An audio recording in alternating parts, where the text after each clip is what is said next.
Firebat, you're clear to dock in Hangar B7, came the air controller of the Scythe as the shuttle made its approach. David felt Alaris's hand tighten around his, her claws dug a bit into his skin. Alaris, are you okay? Alaris drew in a shuddering breath and looked at him. Yeah, I'm just nervous. I've not been to a human warship since the war. She looked up at the terminal that is showing the outside of the ship. A year ago, I would have been ecstatic about the chance, but now I am just scared. Her hand tightens as she takes a hard breath. Your kind is so much more powerful, and I know you will protect me.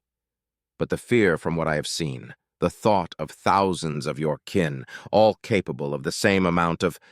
I understand, but remember that none of them want to do those things, David said as he pressed on her hand a bit more, drawing her eyes to his. And yes, they can all, well, the ground forces for sure can apply such force, but they have no reason to, so you have nothing to fear.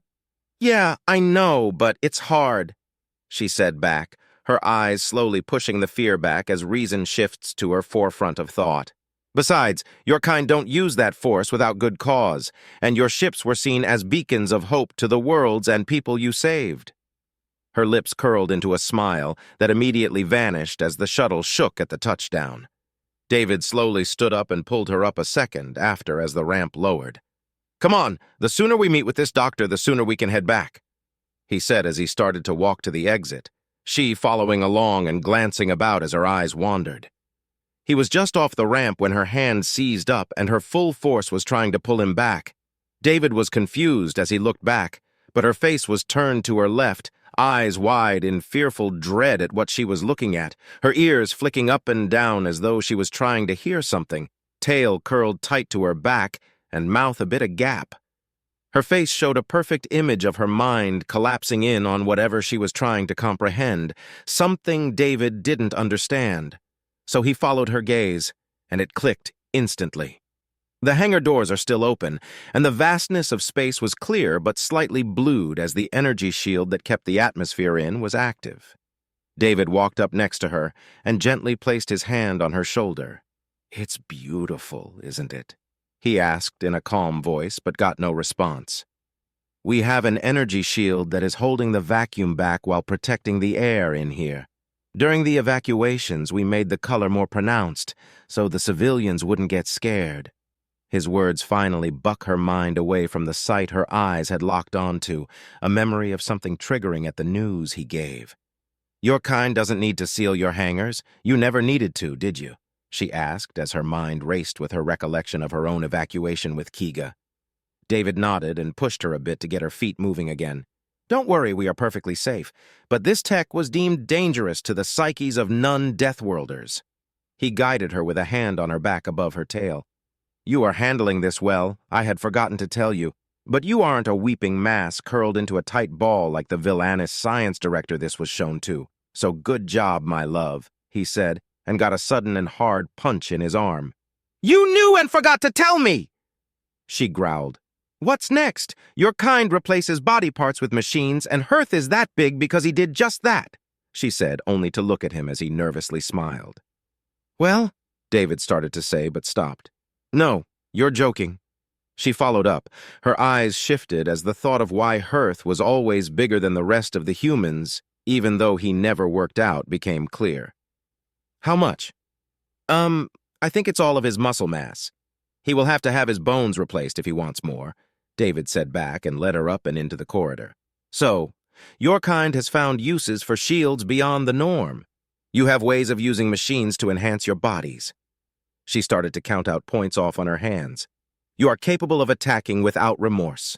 You have an ingrained understanding of warfare and tactics. And your kind comes from the only Class 5 death world. Why did you want to be diplomats? Because we want to be our best selves. The only block that allows for complete freedom to do anything is the diplomatic block, David said as he recalled the map and layout of the ship. Take the seat of your race. You are in the defense block because your matriarchs wanted to seem powerful and someone to be afraid of, but you can't open negotiations for trade, science, cooperation, or open travel. The only deals that the defense block seats can open are defensive pacts and anti-piracy patrol rights. He carefully explained. But humanity can do those on our own, and we can make all the other deals. That's why after the war we did our best to invite other races to the table with your matriarchs. Because our analysts realized the reason you were losing is that your people were left stagnant with no exchange of ideas, no chance to leave your systems, and no intake or outflow of goods to boost your economy. We didn't want to see you at war again, so we tried to help by opening those doors and tried to get you some deals. Yeah, I remember my mother reading over deals from other races every day. She kept saying that she didn't understand why your ambassador was doing that, Alaris said back after a second. Then her arm slipped around his back. I think I am going to rethink some things later, but for now I want to get this done. I can feel how heavy my body is, and it's uncomfortable. Well, we're almost there, David reassured her. Also, if I have to, I'll just carry you around.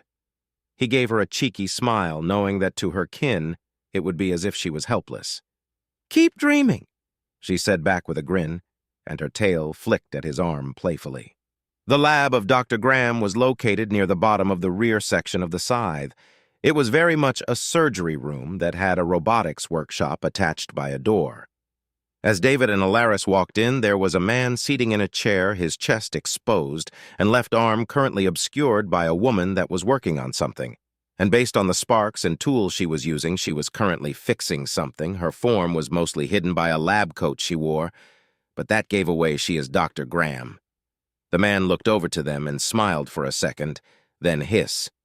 Didn't I tell you to stay calm? The doctor snapped. Sorry, Doc, you got guests, though, and they are interesting, the man said back. The doctor didn't look away from her work, but she stopped for a second. If you need me, please wait a minute. This idiot did something stupid, and I am one of the few who can fix it, she said aloud before going back to work. David felt Alaris grip him a bit tighter. What is she doing? She whispered. She is fixing his arm, I guess, David said after a second, his eye noticing the tail tell signs of a cybernetic arm on the man's chest near the shoulder, but he couldn't tell which type. Alaris's ear pinned a bit more back at the thought. He had his whole arm replaced? She asked nervously. I guess, most likely because of a battle, the arm too damaged to heal right, David said calmly, his eyes watching the man a bit more carefully. Wait, do you have any changes? Alaris asked slowly. The realization of how many battles he had been in, a wash of fear at his answer clear in her voice.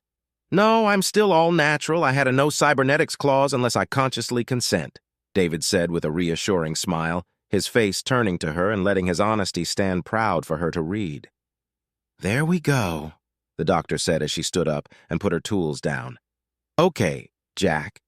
Please stop taking challenges from the crew. Half don't know what you have and the others don't care to know it. You should be able to move your elbow again, and I have upgraded the servos in there to hopefully stop you from breaking it again. Honestly, at this point, your arm isn't even attack anymore. It's closer to an HFY. If I hear or see you down here for anything but a checkup, I'll rip your arm off and discharge you for negligent use of military equipment. Now get going, she said as she turned around and locked her eyes on David and Alaris. David felt Alaris freeze next to him, and he understood why, even in the light level of the room, the doctor's eyes seemed to glow green for a few seconds. She likely had them installed at some point. But the doctor started walking closer with a calming smile and hand outstretched. You must be David Solomon. I am Dr. Graham Fairdale, she said as she got close, her eyes glow dissipating, revealing green-irised cybernetic eyes. David instinctually shook her hand. And you must be his wife, Alaris Hincarno.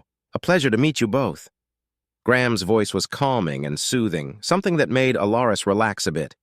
Yeah, it is. Sorry about her. She just found out that we use cybernetics, David said slowly, his hands pulling on Alaris a bit to try and wake her from her haze. Yeah, it is nice to meet you. Sorry, I wasn't prepared to see glowing eyes, Alaris said slowly, her eyes watching the doctor carefully. Wait, you two are married, the man said as he walked up his shirt on and smile wide before he continued in English. I am not one to judge, but dude, he said before checking Alaris out for a second, making her back away a bit and move behind David. Never mind, I see it. Good side piece, not that I have a thing for fur, but... He was cut off by a sudden and powerful punch from the doctor, making Alaris flinch and David's fist closed tight. Jack, you are a hound. And if I hear you talking about anyone's wife like that again, I'll make you a brain-dead zombie. Now get out of here. Graham growled in galactic common, something that made Alaris tense up a bit more. What did he say? Alaris asked David, her claws digging into his jacket enough to poke at his skin. Her voice carried a defined growl of anger. He was saying that he thinks that he would be enough of a man for you and wouldn't respect your culture and customs. David said slowly as he raised his arm to block Alaris's clearest path to this jack.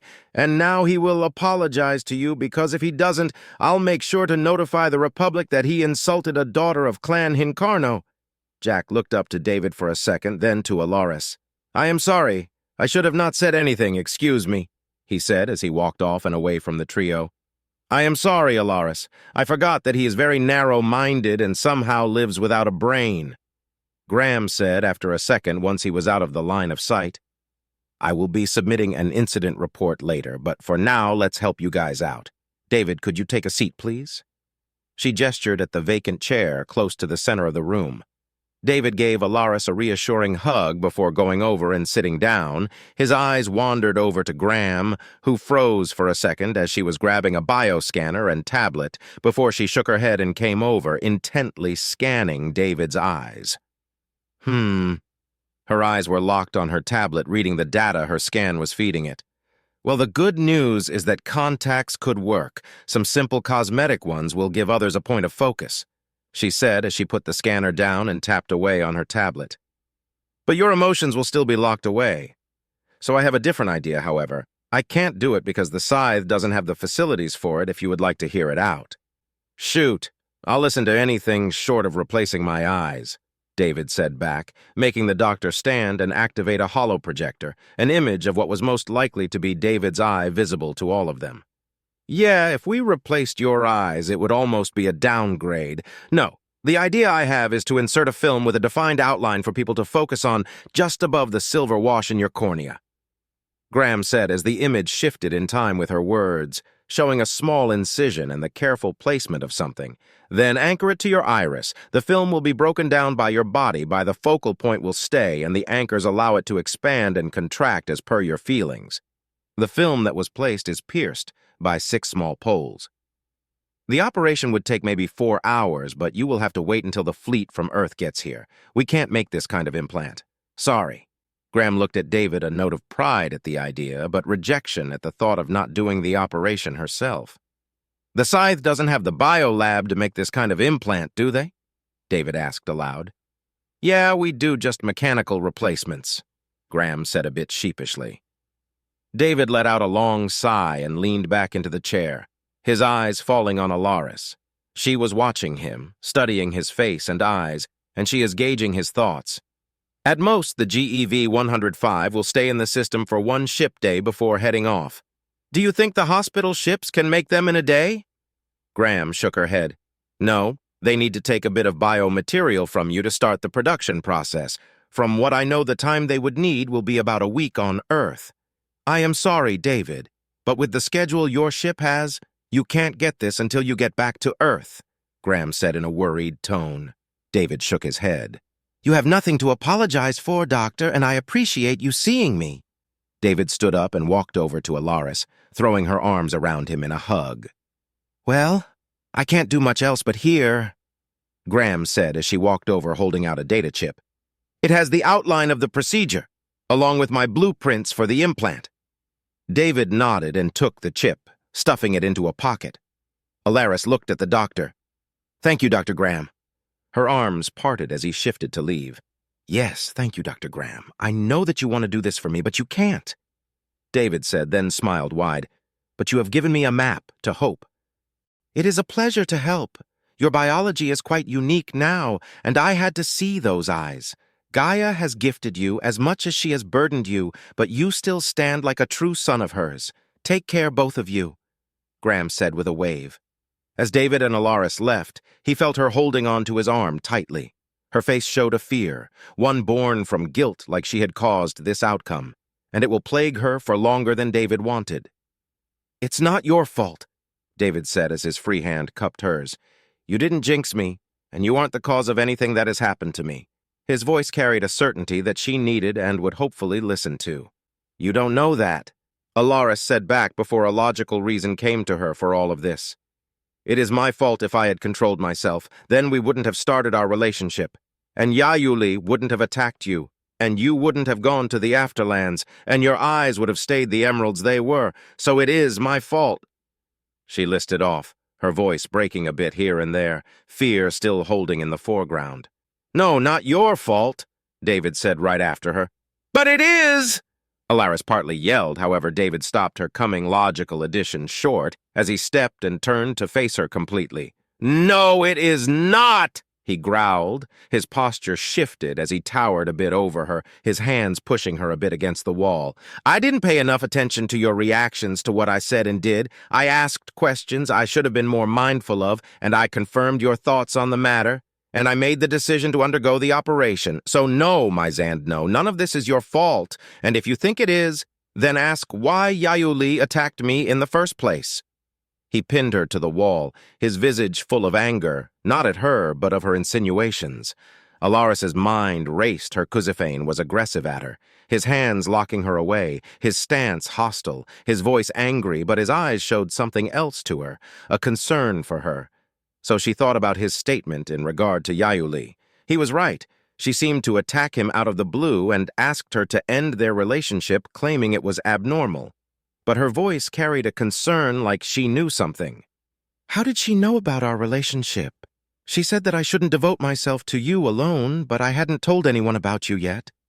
Alaris pondered aloud, her eyes leaving their fixture on his, and scanned the air between them. Has she been spying on me? David leaned away from her and released his grip. Most likely, she said in our first fight that she wouldn't allow me to weaken the clan, David said after taking a step away. That explains very little. I think I should have a talk with her, Alaris said as she turned and started walking until the first intersection, stopped and looked around before turning to David. How do we get back to the hangar? David smiled and jogged up and took her arm and led the way.